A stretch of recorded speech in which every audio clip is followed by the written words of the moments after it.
Shalom, Damai sejahtera untuk kita semua.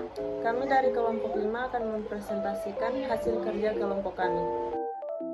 Materi kami terdapat dalam bab 12, bahaya kerusakan alam.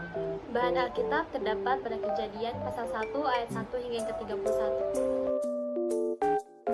Tujuan pembelajaran kami pada bab ini yaitu yang pertama, mendeskripsikan bentuk dan bahaya kerusakan alam. Yang kedua, menjelaskan panggilan hidup sebagai agen pelestari lingkungan hidup. Yang ketiga, membuat video atau tulisan singkat tentang kampanye pelestarian alam.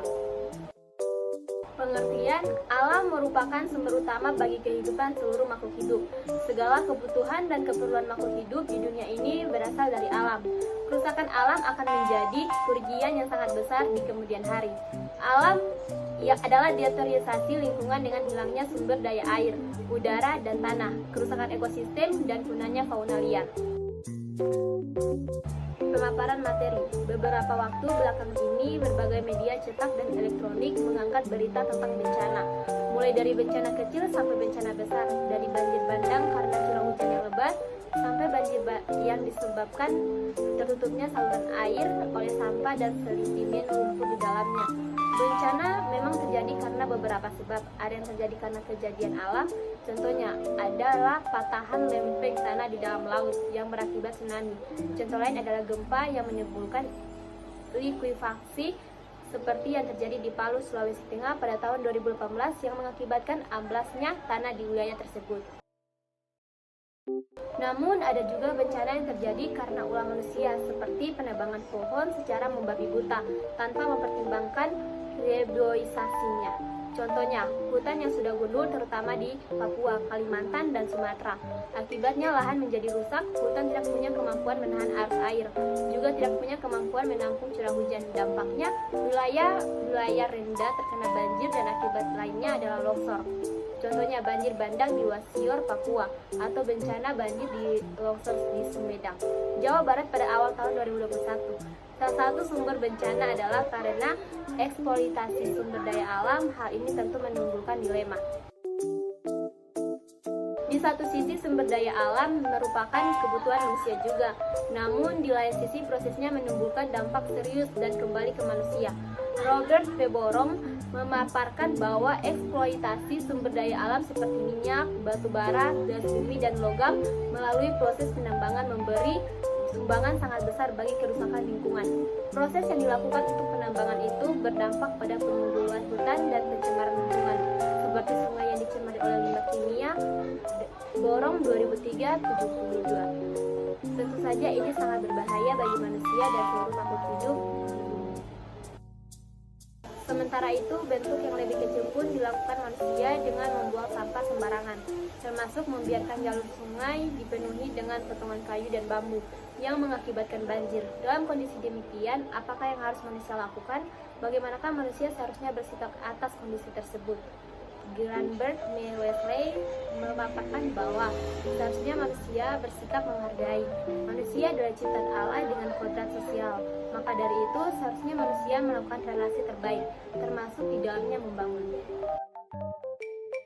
Hubungan dengan seluruh ciptaan Tuhan serta merawatnya dalam kerjasama yang kuat bersama ciptaan yang lain itu Wesley 1994-85. Dalam kondisi kerjasama demikian, ekonomis akan terjaga dan terawat dengan baik. Sebagaimana dikatakan Robert Borong, manusia memiliki kewajiban dan tanggung jawab bukan hanya terhadap sesama manusia, melainkan juga terhadap seluruh kehidupan di alam semesta ini. Di dalamnya manusia bisa terlibat secara aktif, berpartisipasi positif dengan memelihara kehidupan melalui pembersihan lingkungan seperti sungai yang bersih dari sampah, juga lingkungan sekitar yang rindang dengan pohon-pohon. Borong 2003 182 sampai 186. Jika manusia tidak memberi perhatian yang besar terhadap krisis lingkungan, bahkan membiarkan lingkungan rusak dan hancur, sebenarnya manusia sedang melakukan kerusakan pada dirinya sendiri juga.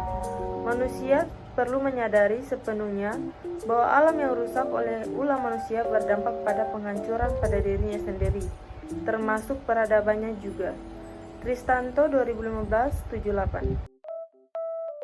Ada banyak faktor-faktor yang mengakibatkan terjadinya kerusakan alam, tetapi ini dua faktor penyebab terjadinya kerusakan alam, yaitu cuaca dan manusia.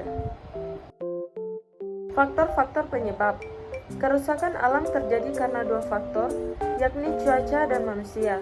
Faktor cuaca ekstrim dapat mengakibatkan kerusakan alam seperti pohon tumbang, kebakaran hutan, dan lain-lain. Namun pada dasarnya kelalaian manusialah yang menjadi penyebab utama kerusakan alam. Kerusakan alam oleh manusia didasari karena eksploitasi berlebihan terhadap alam. Kebutuhan manusia dengan memanfaatkan alam sebagai lahan industri seperti menebang pohon secara besar-besaran tanpa diikuti dengan reboisasi mengakibatkan hutan menjadi gundul. Hutan gundul akan mengakibatkan bencana alam seperti longsor, dapat merugikan dan merenggut nyawa apabila tidak dicegah sejak dini. 5 cara dalam mencegah kerusakan alam. 1. Pemilahan sampah dengan cara memisahkan antara sampah yang dapat didaur ulang dan pupuk dapat mengurangi limbah sampah yang dibuang. Selain itu, buang sampah pada tempatnya agar terhindar dari bencana banjir dan kebersihan lingkungan terjaga. 2. Reboisasi atau penanaman kembali pada hutan atau tanah yang gundul dapat mencegah dari bencana longsor. 3. Membuang limbah ke sungai dan laut. Pabrik harus memaksimalkan pemanfaatan limbah agar tidak terjadi pembuangan secara sembarang dan merusak ekosistem. 4. Membuat perencanaan tersaring terhadap tanah yang memiliki kemiringan agar tidak terjadi erosi akibat kurangnya serapan air dan tanah mudah terkikis. 5. Menghargai dan mencintai alam sepenuh hati.